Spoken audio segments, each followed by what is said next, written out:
Hi, everybody. Just wanted to share a couple of fun little updates that we've made to the platform. Um, I'll start with the contact detail screen. So we've added a couple of fields here, and namely, it's going to be middle name and job title. So now you have the ability to add the middle name or middle initial for a contact and add a job title.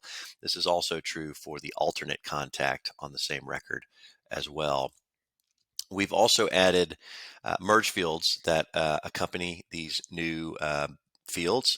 And certainly you can do, I think it's middle name, we'll grab this field, and job title, we'll grab that field. And then down below it would be spouse middle name and spouse job title.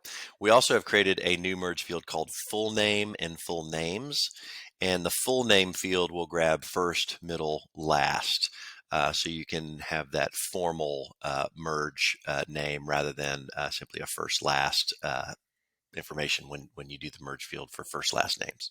So hopefully that helps. Next, I'm going to dive into a transaction and tell you about two additional fields that we've made. This is more of a stopgap until we have user-defined fields, the user-defined fields feature implemented.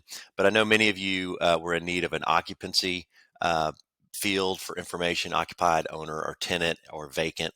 So you now have that field with an accompanied merge field code. And then also, we have added a financing field under the contracts tab. This also has a merge field code associated with it. We opted not to do a drop down here just because so many states have so many different types of financing that they need to track. So this is a free form field where you could write anything you like, all cash, conforming, FHA, VA, what have you. So again, this might help many of you before we get user-defined fields implemented. And then last but not least, we did fix a slight bug, sort of designed like this in the future, or in the past, but we realized that this is probably not the way it should have worked, so we have fixed it. One of the little bugs that we had was if you had a task that was auto-adjusting, take for example this submit contract documents to business tracker, and this date is auto-adjusting based off the effective date of the contract.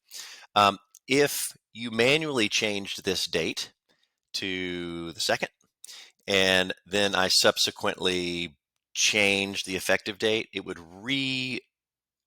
calculate the due date effectively.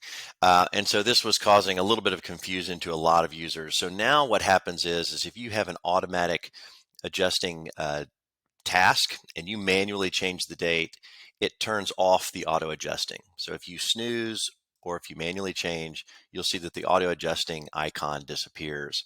Now, if you need those to come back, you can click on the task and click use date formula. It will save the information that you did have in the formula itself, and then it will recalculate itself once you click save. But we just feel like this alternate logic makes a lot more sense for our users. Okay, I hope all this is helpful. If you guys have any questions or, of course, need help, you can email us at support@aframesoftware.com. Thanks.